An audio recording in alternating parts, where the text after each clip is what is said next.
mean, usually we're sitting there while it's going on. This is great.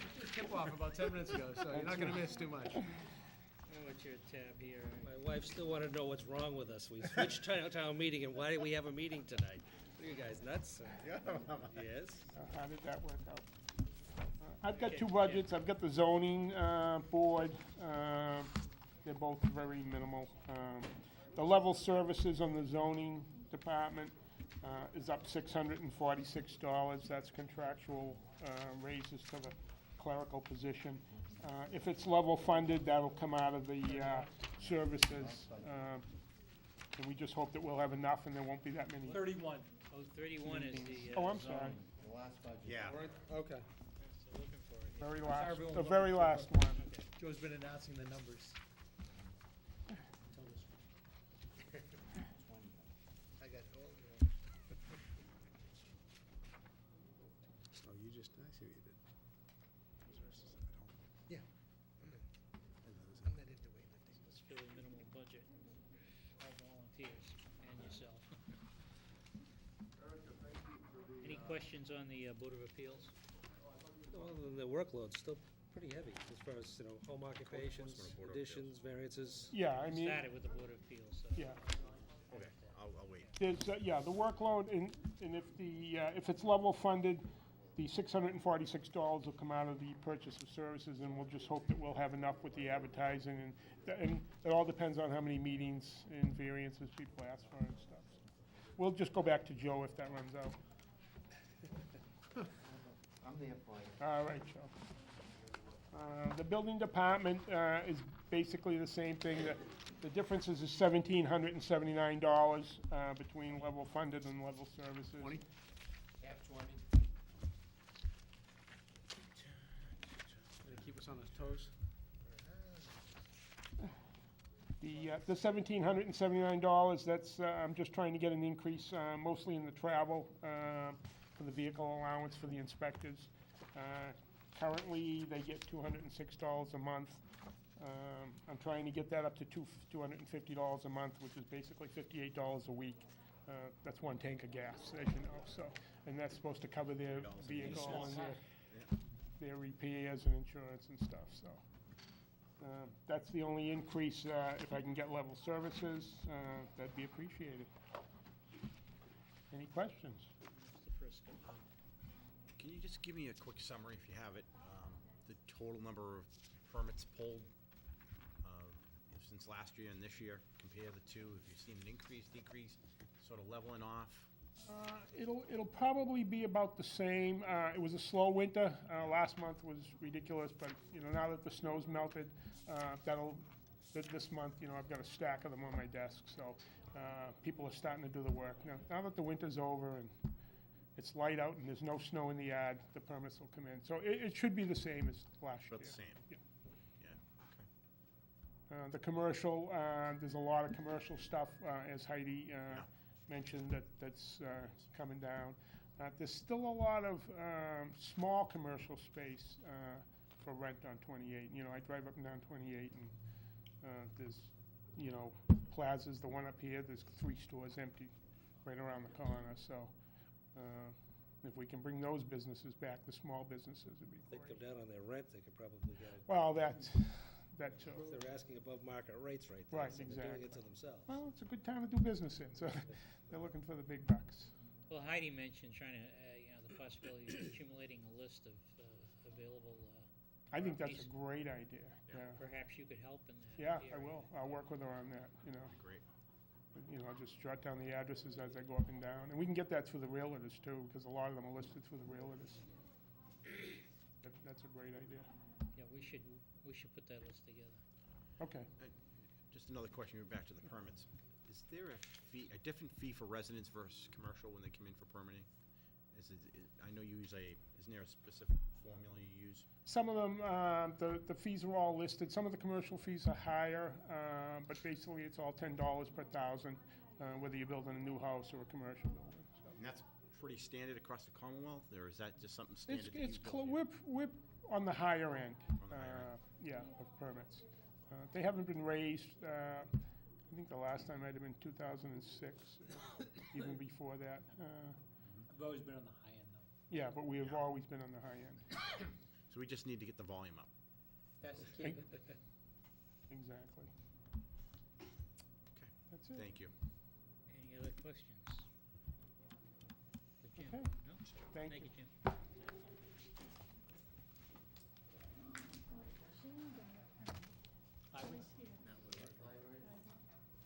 Library, I see, Library's tab I 27. see our library director is here.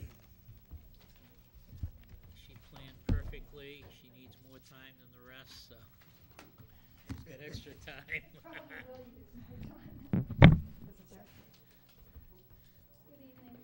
Good evening. Good evening. Good evening. Thank you for, What tab are we on?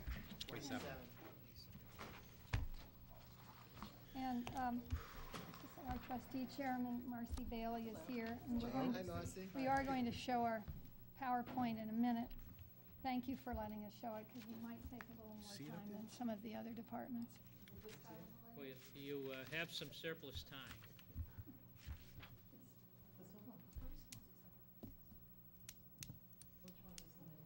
I'll accommodate you, Mr. Chairman. What? Been a long day. Yeah, Yeah. You think? Yeah. yeah, my day started Couple cups of back coffee. around 3 this morning. The new one's right underneath that. We're only gonna show that. Tough to get back to sleep, though. What? Get back to sleep. Yeah, that's true. Thank you. As I said, before we show the PowerPoint, I'd just like to talk a minute about what's been going on at the library and what will be coming up. We're going to be getting a whole new integrated library system, the catalog and the whole checkout system. When you go online at the last day in May, to look for a book or a DVD, you'll see a new system. And the Merrimack Valley Library Consortium that we're part of has been working with 2 other consortia to make this transition.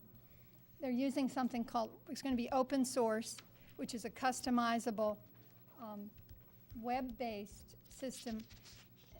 It uses something called cloud computing. It uses the internet. And for that reason, we don't have to get new equipment, new PCs. We're not required to increase our RAM, which we were always having to do with our current system. I think people will take to the system right away. You're already used to using very much like Google or Amazon. And the staff is now training, and we're going to be, of course, training the public on the catalog as we approach, as the time comes and when we go live. It's currently being used in King County, Washington, and in Grand Rapids, Michigan. It started in Georgia. As I said, it's very customizable, and there's a lot of different things that the program can do. We also now have some e-readers. We are planning to circulate them soon, but we're focusing on the catalog first. And we have a Barnes & Noble Nook. We bought with gift funds, and the Friends of the Library bought us a Kindle.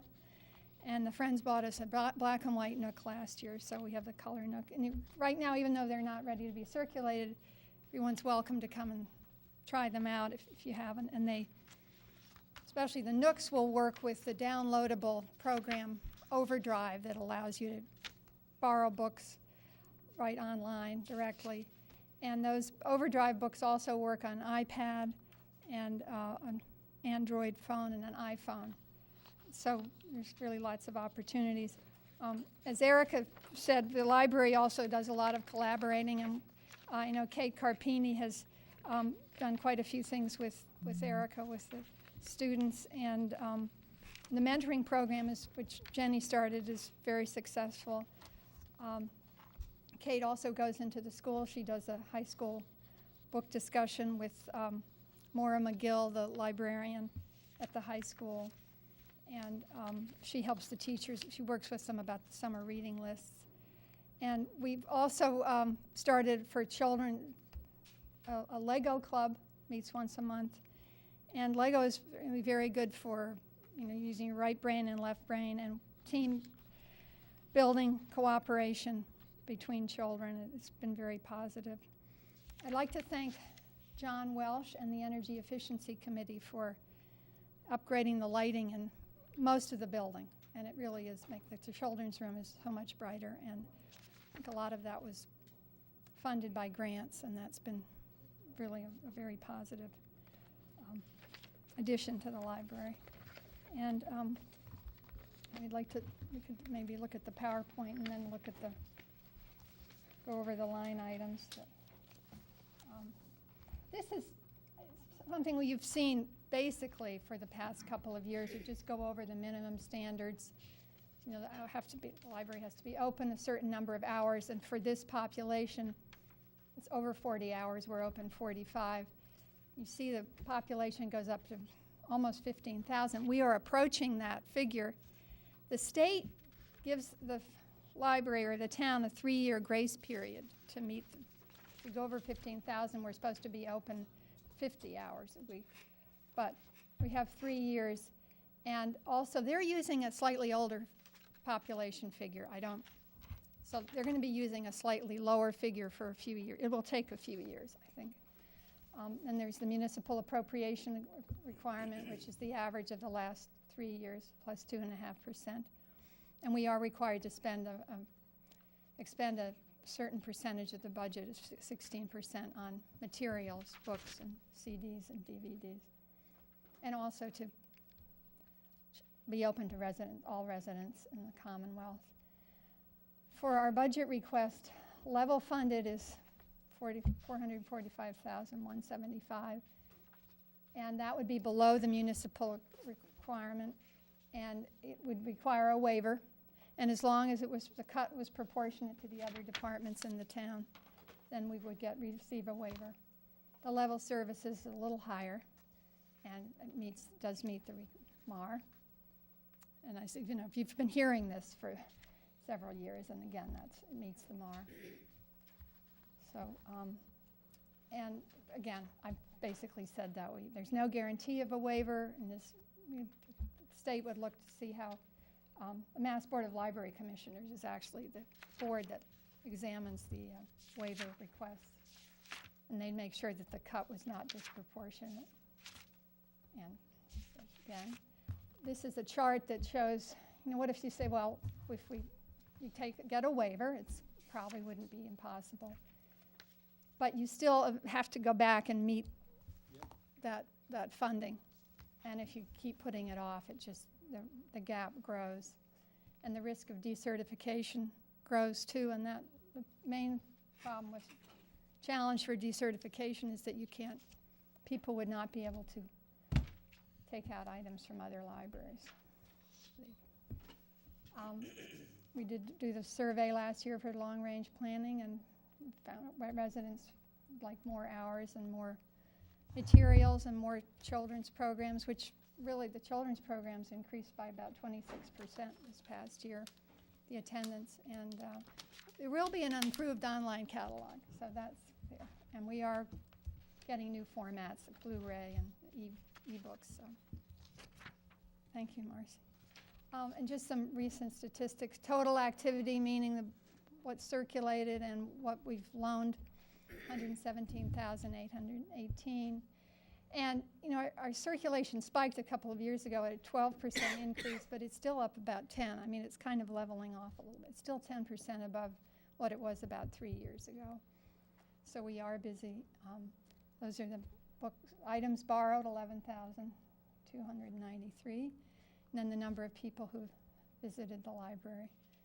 And, if I could just add briefly. oh, please, Marcy. Of the items borrowed, that has to do with the certification, that if the library were to lose certification, those are items that people borrow from other libraries within the system, and patrons from North Reading would not be able to borrow those items. Well, you know, there's so much material out on the web today and information, and then there's, you know, the evolution of e-books and everything. And I've been trying to kind of get a handle on where that's really going to take the public library. And I'm sure you've belonged to some associations, and these discussions must have taken place. Well, People saying, what are people doing? you know, people thought the internet was going to be the end of the library, and libraries have just gotten busier and busier. I think libraries are continually trying to adapt. People that's have what